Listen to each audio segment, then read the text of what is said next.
Hey friends, welcome to the School of Hard Knocks with Darcie, a place where we become unstuck from trauma and grounded in our healing. I'm your host, Darcie, and I'm a proud multi-graduate of the School of Hard Knocks. Life has a way of teaching us lessons we never asked for, but here we take those lessons and turn them into healing, strength, and self-leadership. I'm so glad you're here. Let's dive in. Just a quick reminder. This podcast shares personal stories and lived experiences. It's not therapy. It's not counseling or legal advice. If you need professional help, please reach out to a licensed provider. Hey, School of Hard Knocks class is in session. Today I am here with a guest. I have Heather Zimmerman with me. Welcome, Heather. Thank you. Thank you. Yes. So I'm going to introduce Heather here. Heather knows what it means to rebuild from the ground up. A survivor of childhood sexual abuse, military trauma, and years of patterns that weren't hers to carry. She spent decades doing the kind of inner work that doesn't make the highlight reel. That just is like so good because that's what everybody seems to kind of show, right? The messy, nonlinear, sometimes brutal process of actually healing. So today, Heather is the founder of Divine Ascension Company and the creator of the Self Spirit Method, a framework that bridges behavioral psychology with energy, healing to help empaths and highly sensitive people break the cycles that keep them stuck. That is so incredible. I cannot wait to chat about all of this. But if you think she couldn't do any more, she actually also holds a Bachelor of Science in Psychology from Penn State and an MS in Applied Behavior Analysis from National University. And she looks really young, but she brings over 20 years of experience working with people who've been told their sensitivity is a problem. Holy smokes. I'm so excited to hear about your journey to what led you to this for your career. Awesome. Yeah. So, as you mentioned, I went through a lot of things in my lifetime. And yes, I do look younger than I am. I won't say how old I am.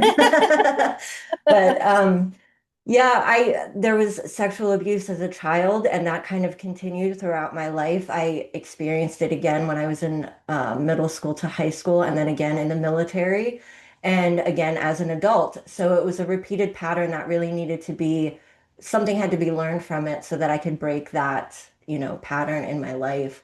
I was bullied as a kid. I was always the new kid because I was also a military brat. And, when my parents got divorced, my mom was a single mom in her early 20s, raising two kids by herself. So there was a lot of unemployment, there was a lot of poverty, there was a lot of that going on. And always being the new kid because I moved around so much.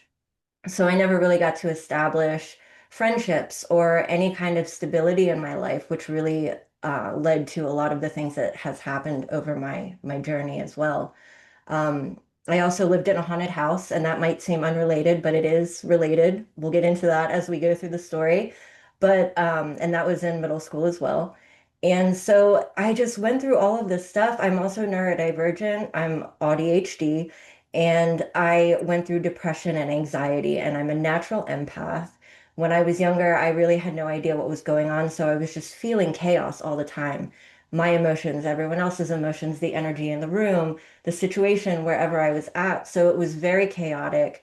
And that kind of led me to, as an adult, I turned all my emotions off because I couldn't take it anymore. And I don't recommend that at all. It was very hard to come back from. But going through all these things in my life, I decided to turn it into a positive. And that's why I went to school for psychology to try to not only help myself, but to help other people along, similar situations. And my ultimate goal originally was to become a child psychiatrist because children open up to me. I know how to talk to them. That relationship is inherently there. And once I kind of went through my conspiracy theory phase and realized what the medical school program was about and where it came from, I decided to take a more holistic approach. And that kind of blew up into all the wonderful things that I'm doing now. Yeah, it's so interesting because I have done an interview with a child therapist very recently, and she said something that has stuck with me. I actually had to write it down because I didn't want to forget it, because we were talking about how so many times when children in particular are going through trauma and going through hard things, and there's that whole theory that children are resilient, Mhm. right? Like they just bounce back from things, and then you fast forward to what you said. What we're doing, most of us, is just shoving those feelings down. I mean, Mhm. we're just not dealing with it. It feels so much like safer to kind of pretend that nothing's happening and bury it down. But then when it literally drags with you for your whole entire life, Yeah. like you feel like you have this weight. I mean, I did that myself for a long time, but the other thing we talked about is the word triggered just makes me feel just, ugh, I don't like it. Everybody is triggered by something, it seems. But she Mhm. said she uses the word activated. Mhm. And I said, I really love that, because I think that that changes our perception on when something is happening in that moment and you're activated. You're not going from that 0 to 100 in that moment. You're able to actually sit down and process before you get to that maximum point of the feeling. So tell me now about you. You're going through these things, right? And you're in school and you live in a haunted house. Yeah.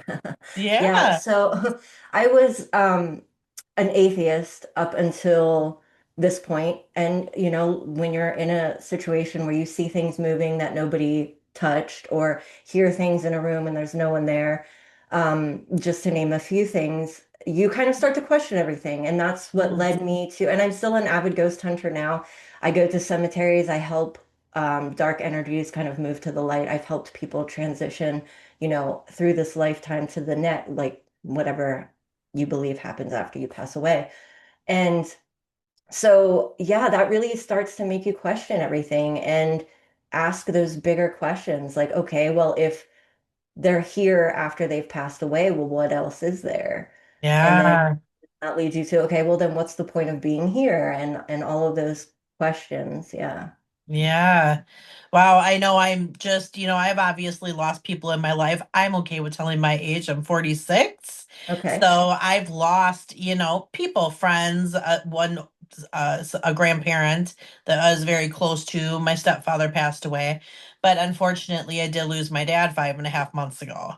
Oh, I'm And sorry. that is the worst experience that I've ever had in my entire life. That's like when we're talking about these levels and degrees of pain and grief and trauma and all of the things that we go through in life. There's so many different things that go into it. But the one thing that I can say is the tools that we use always remain the same, right? Mhm.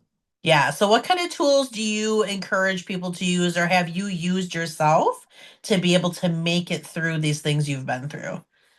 Well, there's plenty of tools and resources out there. And for someone who doesn't maybe want to take advantage of paying for services, because I know that if you're not sure about what to do or where to go and you don't know who to trust, and because these are very tender topics, right? And you don't want to just let anyone in while you're going through this healing process.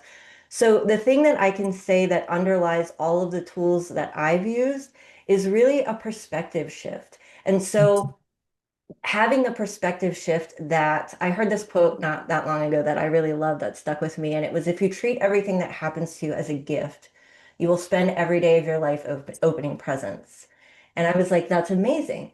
Because everything that happens to you, whether that's perceivably good or bad, there is something to be learned from it. Part of the human experience is being here to learn lessons and to grow as a soul. And that's why when I refer to all the sexual trauma that I've been through, there was something that I needed to learn to make that pattern stop repeating.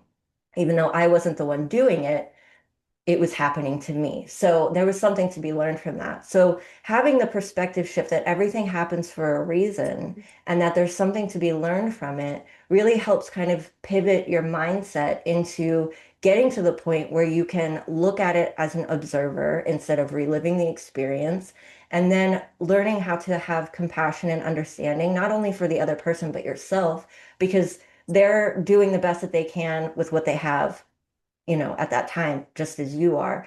And this is just what I believe, and you can agree or disagree, it doesn't matter. But, well, it does matter, but you know what I mean.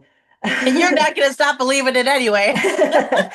But for me, what helped me get to that point was knowing that before we incarnate in this lifetime, we go through a whole life planning period where we choose the lessons that we're going to learn in this lifetime.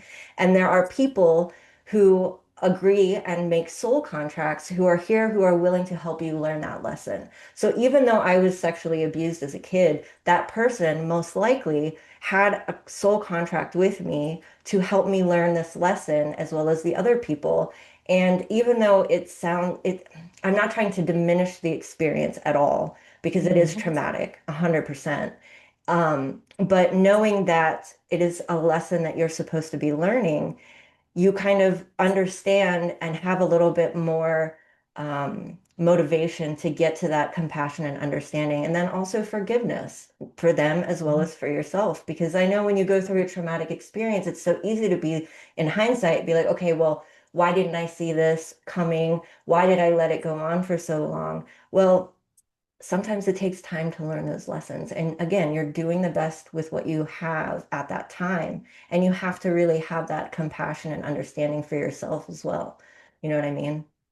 Yeah, and I mean, I'm sitting back as somebody who's only heard that honestly once or twice before.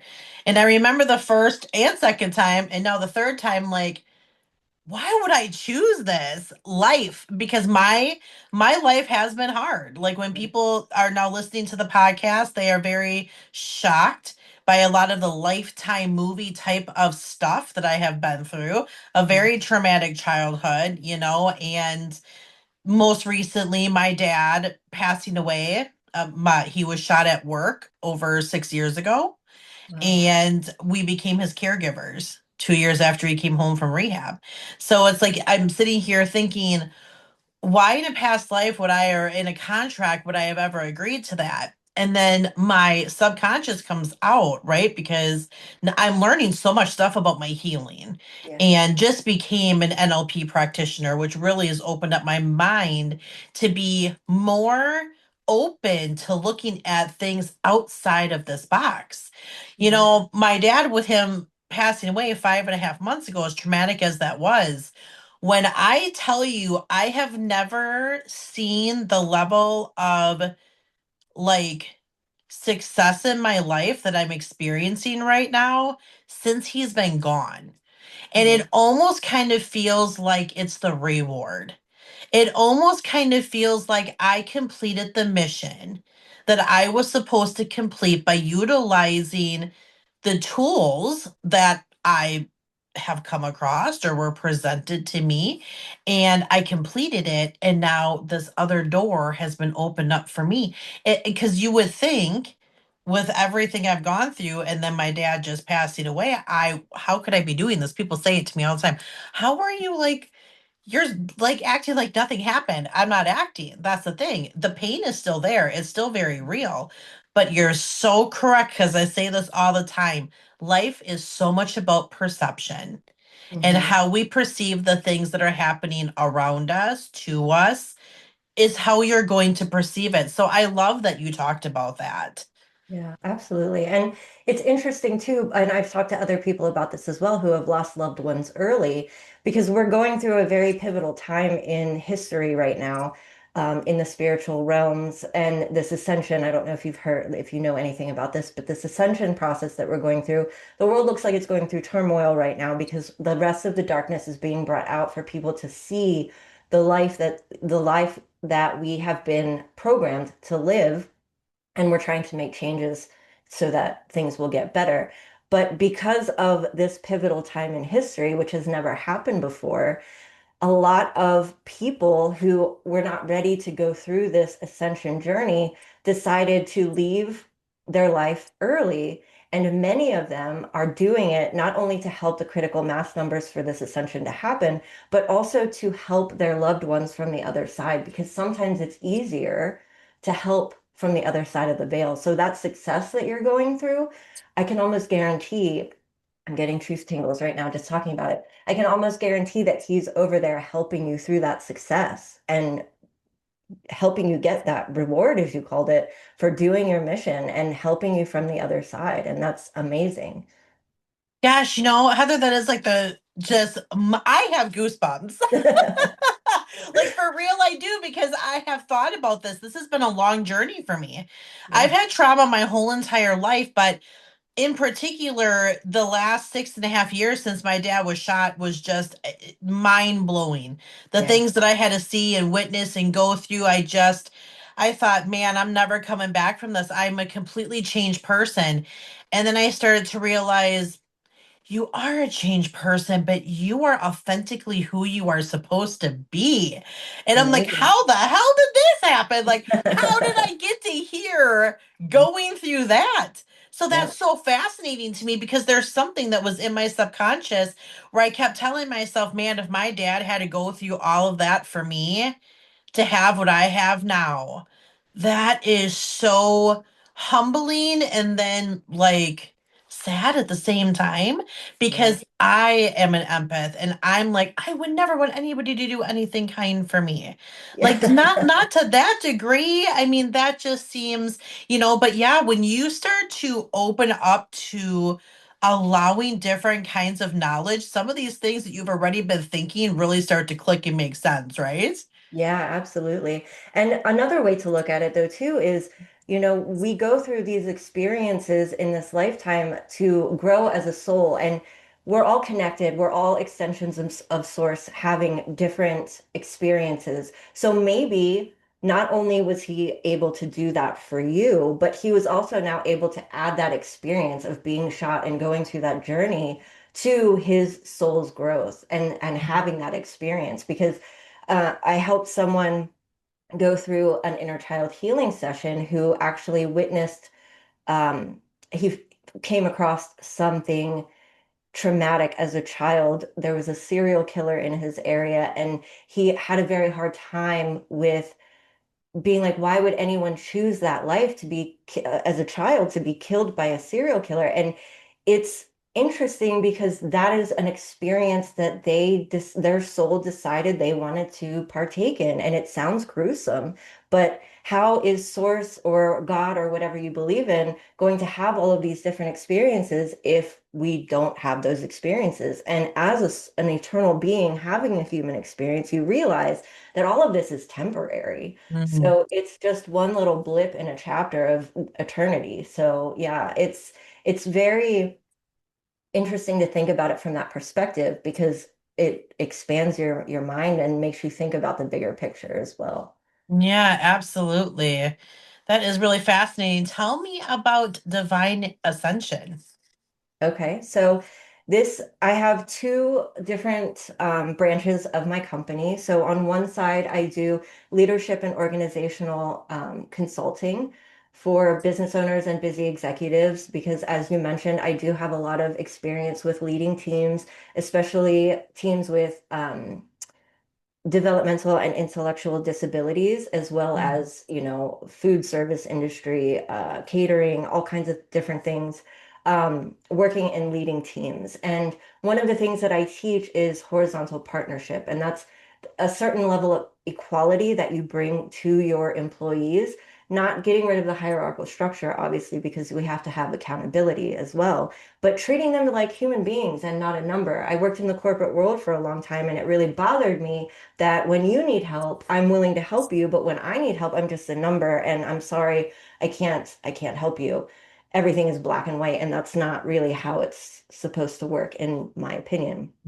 And then, so on the other side, I have my healing sessions and things like that, where I specialize in inner child healing and energy clearing. And that's my bread and butter. That's what I absolutely love.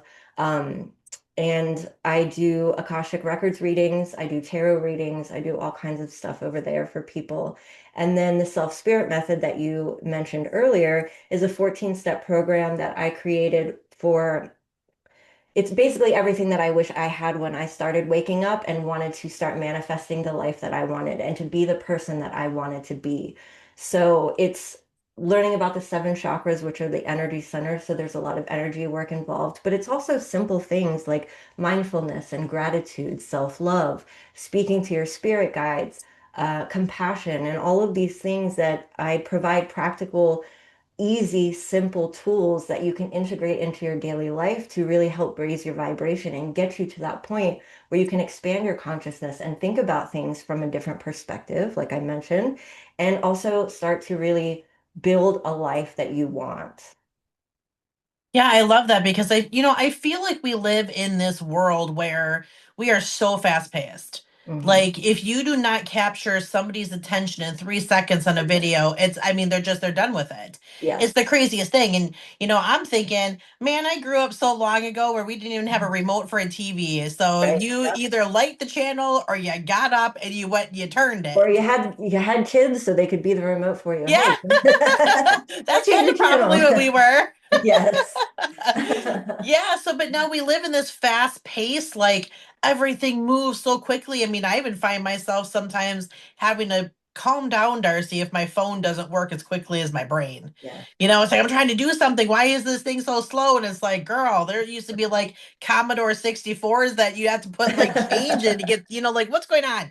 But that's where this like self-love and taking care of ourselves, I feel like always gets thrown to the wayside Hmm. because we're and especially as women we think about self-care as well. I went and I got my hair done and I got my nails done and I took a bath, and it's like, I mean, that is wonderful and I'm so happy you're doing that stuff, but you need to ground yourself. You Yes. need to be doing like different different things. I said to somebody the other day, I'm pretty sure that out of a lot of the clients that I talk to, if I were to walk into anybody's home, I can more than likely find at least three self-help books, something to do with mindset, reshifting. And that's awesome. But if you don't love yourself, it's all null and void because you're not going to apply any of those learnings anyway. Yeah, absolutely.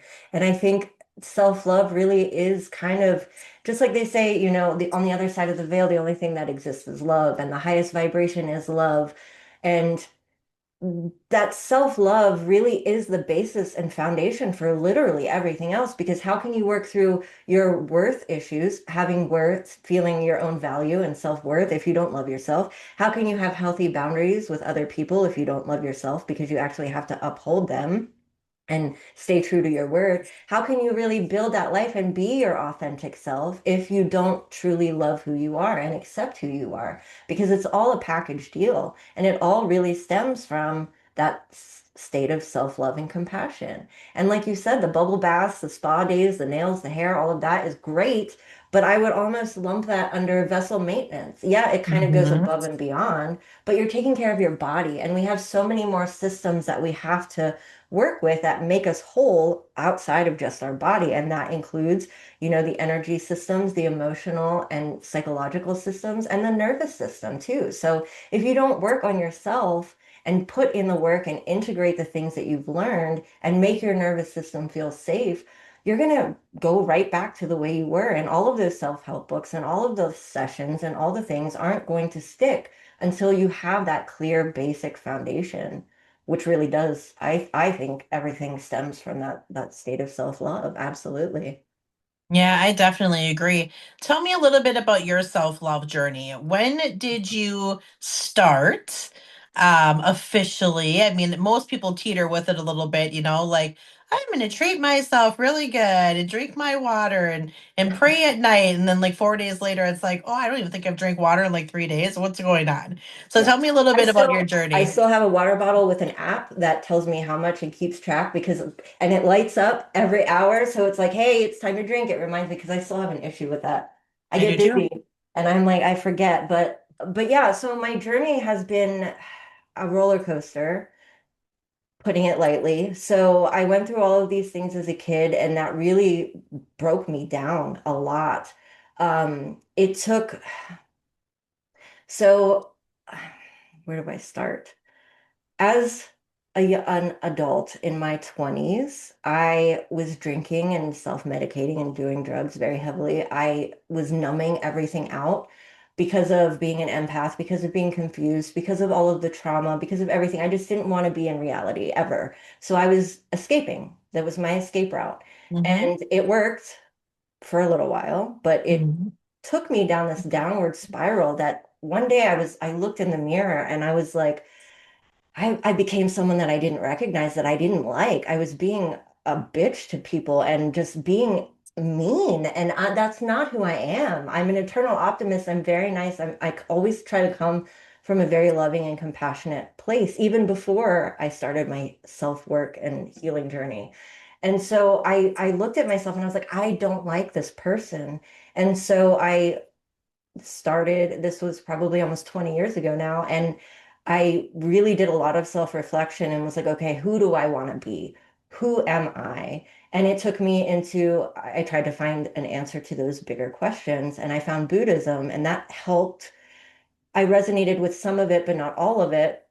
But that kind of led me down the spiritual journey and the spiritual path. But it was really about trying to figure out who I was and taking, and this we call this shadow work, but taking the aspects of myself that I pushed down and bringing them to the surface and accepting them and loving them and figuring out who I was in the whole scope of things at a soul level. And then I still had issues with self-love and self-worth.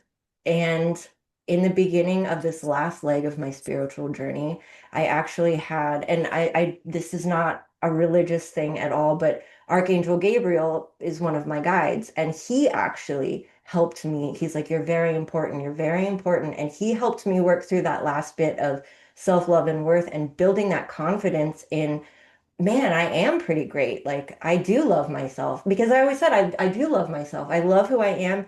Trauma and all, I don't regret any of it. I wouldn't change it for the world because it made me who I am. And deep down, I have always mentally known that I love myself, but I haven't fully embodied it. So it took a long time for me to fully get there. And I mean, the healing journey is honestly never done completely. So there's still, we're human. So there's still times where it comes up and I'm like, a little bit of doubt will come in or a little bit of this. And I'm like, okay, we've moved past that. Like it's time to move on. And so it really is a process. And you have to look at it from all the different angles, not just the bubble baths and the spa days, but really internally as well. Yeah, I'm so happy you said that because that's, the whole thing here. That's my tagline. This is the place we become unstuck from trauma and grounded in healing because Hmm. you're always there. We're forever healing. Yeah. That's just the reality of it. But, like you said, the more in depth that you get with your healing and the more that you're using the appropriate tools that you you need, I call it my reboot time. So like when those thoughts creep in or Yeah. something's going down, 20 minutes or less, and I'm back to just back head on straight going forward. We're going past it. We have now learned how to take and make this a moment. Hmm. It's just a moment, because it's not going to be an hour, a weekend, a week, a month, a year, and I'm just stuck in this spot. And Yeah. that was the reality of my life for a long time, too. Mhm. I mean, when I was in my 20s, it was the same thing. Anybody would ask me, what's your favorite drink? And I'd say anything that's a shot. I don't have a favorite drink. Line the shots up. Yeah. That's just how it used to be. One time, my girlfriend, she used to be a bartender. She's like, Darcie, you're treating that ATM like it's like a casino machine there, girl. Like the money's coming out, but you're reinvesting it in liquor, Yeah. because that was the same thing. I watched my dad do that my whole entire life, Hmm. numb himself from the reality and facing the things that he needed to face head on from the abuse he suffered as a child. Yeah. And and I just thought, no, we're stopping this cycle because look at what has happened. My dad still wasn't, he just was not a happy man before all of this happened. Hmm. And it's going to carry with you for an eternity if you don't just take the time to love yourself and just start with one tool that when something happens, you can actually engage instead of just shoving it down. Yeah, absolutely. And it's interesting because when I was talking earlier about all of these things that have happened to me and something to be learned from them, I also look at it like all of this trauma and all the things that have happened put me in a position where I was able to break the generational curses from my Mm. family line because poverty, women being oppressed, um, sexual abuse and trauma, both perpetrators and victims, sorry, survivors, I don't like the word victim, survivors, it's all happening it back in my ancestors and all of that. And I was able to be in a position where I did the healing and I got to a point where I could send that energy back and break those generational curses. So again, everything happens for a reason. And what to the point of where you said that the reaction time is, a minute, a week, a couple days, whatever, versus making that your identity, that's a true sign of actual healing. Because Mhm. when you go through trauma, you have a mental illness or a disease, a physical ailment, you kind of have a tendency to make that your identity. You talk about it all the time. And instead of our words create our reality. So instead of saying, I'm healing from this, you're like, oh, I have this or I have that.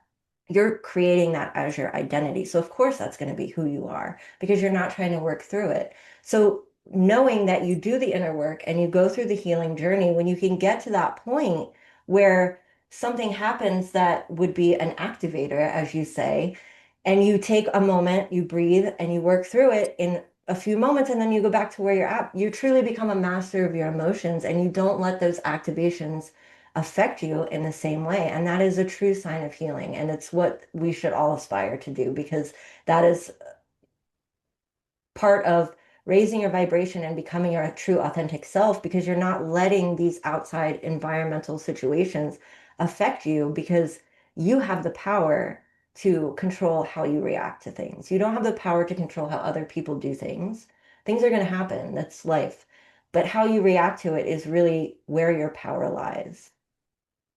That's so funny because I know that my consistent listeners are like, did Darcie and Heather talk before this? Because Darcie says that all the Really? time.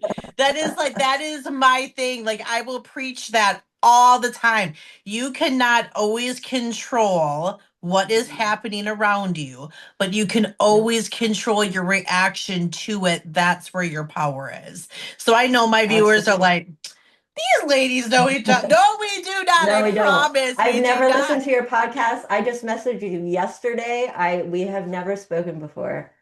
That's what I'm So, saying, but that's how yeah. you can tell this is the vibration that's happening.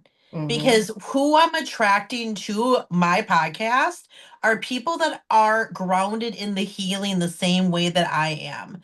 So when Absolutely. we start having these conversations and we're using the same verbiage, it's because we're doing the work. Yep. Like it is work. When you are healing, it is work. Yep. You know, it would be easier. It would have been just for me to say, well, yeah, of course I haven't done anything for 5.5 months. What do people think? My Right. dad just passed away. I had to clean his room out. I had to do all of, we took care of him here in our home. He died here, of course. And instead, I'm like, podcast number 8 today episode, NLP, I graduated with that last month, like all of these things, and I can feel the vibration around me shifting. I Yeah. can feel that positivity that I'm putting out coming back to me. That's such a real thing. People Hmm. don't realize. It sounds like it's a saying, but positivity attracts positivity, negativity attracts negativity, and that's just what it is. Absolutely. You are constantly vibrating at a specific level based on your internal systems. So you can say all day, like, oh, I want all these good things to happen. But if your nervous system isn't safe and you don't really feel that and have embodied it within you, you're going to attract whatever's within. That's your vibration, that's your frequency. And that's how manifestation works. It's working all the time. So when you speak those things into reality, like, oh, why is this always happening to me? Or you have these fears that you're speaking out or thinking about, the more you think about it, of course, that's what you're going to attract. So it's imperative to really work through and shift your vibration to a higher place where you can embody that mind, body, and spirit, and actually vibrate at that frequency where you're attracting those positive things or that love or that success or whatever it is that you actually want. But you have to get yourself there, and that starts within 100%. Absolutely. So since you don't listen to the podcast yet, Yet. yet, I talk a lot about my trauma toolbox. And I have different tools that I utilize inside of that toolbox. But Mhm. the toolbox doesn't even open until you start to love yourself, right? So when Absolutely. you're talking about, this journey to self-love that we've been talking about, let's say that somebody is really wanting to start a self-love journey. How would you guide them to get started? Oh, well, it's easy to say, hey, just, it's you, love yourself. But there's so many things. It's really hard to say where to start because we're all at such different places in our journey. But honestly, I think that going back and looking at the repeated thoughts, the repeated patterns of behavior that you have, the activations that you have, and figuring out the root cause of them, and really going back and being like, okay, why do I feel this way? Why do I not love myself? What happened that made me start breaking that down? Because we don't feel that way when we're kids. When we're kids, we're like, oh, I'm the greatest person ever. I'm Superman, blah, blah, blah, whatever. And so what happened to kind of, I don't want to say break down because that's not the right word, because we have that light inside of us, but it's covered up with layers and layers of things that we use to protect ourselves. So how do we break down those layers to get that light shining again? And it's going to be different for everyone, but really knowing who you are and working on your self-awareness and working on figuring out what makes you happy, what brings you joy, just gratitude and mindfulness. They're the first two steps of my program for a reason, because when you can live in the present moment, you start to notice things around you that are just beautiful. And when you start expressing gratitude, then you attract more positive things, like you said. So those are really the first two important steps that I think can help guide you to that journey. Absolutely. Yeah, and I would agree. I mean, you can't really start the journey until you start to break down what's happening on the inside, right? I Yeah. mean, for so many of us that have just pushed it down and pushed it down and pushed it down, that's why it is so hard for so many people to get to this level of healing. Hmm. This is like the women that I'm talking to and some of the men that I'm talking to are like elite status of being grounded in healing, but Hmm. they work their asses off to do that. Absolutely. When you have to start pulling things out and working through them that you may have stuffed down. My first childhood memories from the age of 4, and it is not good. Yeah. It is not good. It's the first how I started my book, Empower Her Volume 1, my collaborative book. It starts out talking about that, and it's a real heavy hitter. It is not good, but that's my first memory. So I've had to work through things all the way from the age of 4 to 5.5 months ago Yeah. when my dad died. But as we've gotten closer with that happening and him going to heaven, the healing process is so here now from all the work that I've been doing. Yeah. That Absolutely. that is definitely the first step. And I love how you say to having gratitude and Mhm. just your eyes are so open to things that maybe you didn't even notice how truly beautiful a monarch looks. Yeah. Absolutely. How beautiful blossoms look now that it's turning spring. It's like, yeah, you've seen them before, but have you?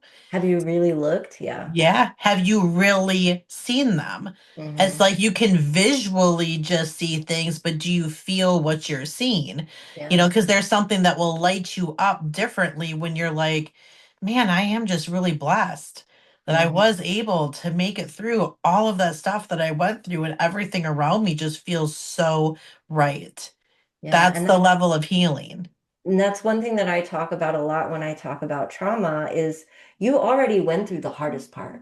Mm. You went through the trauma, you survived, you're still here, you keep on trucking. You went through the hardest part. And yes, the healing journey, it takes consistency, it takes work, and you have to do these deep dives into things that maybe you aren't, looking forward to experiencing again. And that's how I do my inner child healing sessions is I don't make you relive the experience. We watch it as an observer. And it's Mhm. your inner child, it's you, and it's me, and we do it together. So you're not doing it alone. It's not scary. It doesn't have to be scary. You can go through this healing journey without having to bring up all of those emotions and everything, because that's kind of the whole point. You already went through that. You don't have to go through that again, but you do have to face it in a certain way in order to move past it. And once you move past it and get to the other side, things just become so much more beautiful, and just life is just so much like everything changes. Your perspective, the way you look at things, the way you analyze things that are happening, and it truly is an amazing experience if you actually put in the work. I mean, it's so true too, because the level of healing that I'm at with life, period, Hmm. I decided that after my dad passed away, I was immediately cleaning his room out. I mean, probably within 3 days. Hmm. Definitely within a week, all of his stuff was donated. Any briefs that were left, chucks, clothing, the room was switched around, pictures were taken down. I went through every single thing, and some people are like, "Oh, like what's the rush, bub?" And it's Yeah. like, well, because everything's raw right now. Yeah. It's all raw. I don't want to be sitting here 6, 7, 8, 9 months from now smelling Exactly. my.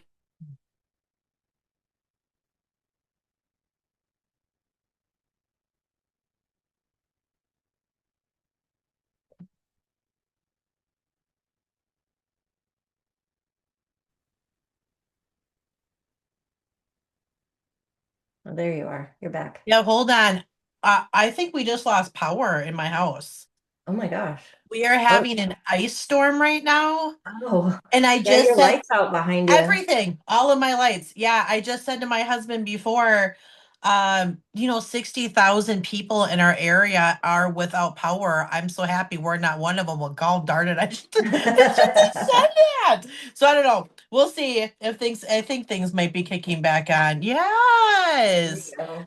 Okay, so I went through it because I thought, I don't want to be here multiple months down the road, smelling my dad's shirt and getting all emotional about stuff. And he has been so strong coming through the veil, like it's wild. Like we had a basket that was sitting on the back of the toilet that was his bathroom downstairs. And it kept just getting knocked off and knocked off and knocked off. And I'm like, what's pissing you off about the basket? Do you not like that this is now like our bathroom? I got tampons and stuff in there. Do you not like it? I'll stop, Dad. Because I knew it. I could feel that that's what it was. And then some people were like, "Oh, well, I think you're reaching." And I'm like, "Well, no, I'm open." But then my dad was like, "Oh, so the forward slide isn't good enough." And the next time it slid all the way across the back of the toilet, went into the wastebasket. And I said, "Yep, checks out. That's my dad. Like, he's Right. he's gonna show up for it, but that's being open to it." But I love that you said that, because that's the thing about us shoving stuff down and waiting. Hmm. That I know that sounds so crazy that I really did. I went through all my dad's stuff, got the estate thing done, all of that stuff in less than 2 weeks because I wanted this. I didn't want to have to be looking at the death date all the time and just bringing myself through this horrible period of it. It didn't Yeah. feel rushed. It felt like it's already so painful now. I'm just gonna allow it to stay painful when it needed to be. Yeah, absolutely. Because again, you don't want to have to come back to it. And if you haven't done the healing, if you haven't done the work, it's so easy to, with those smells and those objects, to be activated and to have to relive that experience. And then all of that comes right back. So doing it right away is actually a little bit healthier, in my opinion, because you're working through all of it at the same time. When it's already fresh, it's already there. And then you can release it when you finish all of that and start working through the healing of yourself, and not have to go through that again. Absolutely. Yeah, I mean, healing is definitely a journey. That's why we say you just stay grounded in it. And the more that you practice different things, the stronger you're going to become, the almost easier challenges become. Like Yeah. we're going through a challenge right now. We already have 3 dogs, but my daughter, we're watching her, so now I have 4 crazy dogs. And I'm like, how patient. Can I say right now? And when things are happening, which things have been happening, I'm handling things completely differently. It has just been so eye-opening to me what that work truly entails and how nitty-gritty, dirty, hard, painful it is. But man, on that other side of that, is it ever just an incredible, wonderful, beautiful thing to experience? 100%. Yeah. I love it. I love it. Well, this has been awesome. Thank you so much for sharing all of your knowledge. Thank Tell you. everybody, where can they find you? So you can go to my website, which is divineascensionco.com. I'm also under the same handle on Facebook. And I have my own podcast. It's called Everything You Need to Know About the Ascension of Humanity. You can find that on all the platforms. I have a Facebook group, but really, if you go to the website, you can find all of that stuff. It's all available on there, all the different programs that I have. I just launched a new program today that I'm really excited about that's going to give back to people who are a little bit less fortunate at the moment, so I can help them with their healing as well. I just announced that today, actually. And so all of that's available on the website, and my email address is on there as well. So you can find me pretty much under anything Divine Ascension Co. You almost have to try not to find Heather. Yeah. Like you have to deliberately try not to find this woman. Well, thank you so much again for sitting down with us here at the School of Hard Knocks. This has been really great. I really appreciate it. Yes, thank you so much for having me. I had so much fun. This was awesome. I'm so glad. All right, School of Hard Knocks, you know the drill. Go find Heather Zimmerman, follow her everywhere. When you're listening to this podcast, go and find hers. Also follow her, add it to your library. We are here to support each other. There's more than enough room at the top of the mountain for everybody to grow. So I'm so Absolutely. thankful for you guys. And as always, when you're following God, healing is always possible. I'll see you guys on the next episode. I'd like to thank you for sharing your time with me today. And I'm so proud of you for stepping into your healing journey. Please share this with every single person that you know. I'm here to make the biggest impact possible, and I can only do that with you by my side. I hope you hit that follow button and you save me to your library so you never miss an episode. We just took another break out of your wall, and remember, with God, healing is always possible. I look forward to seeing you on the next episode.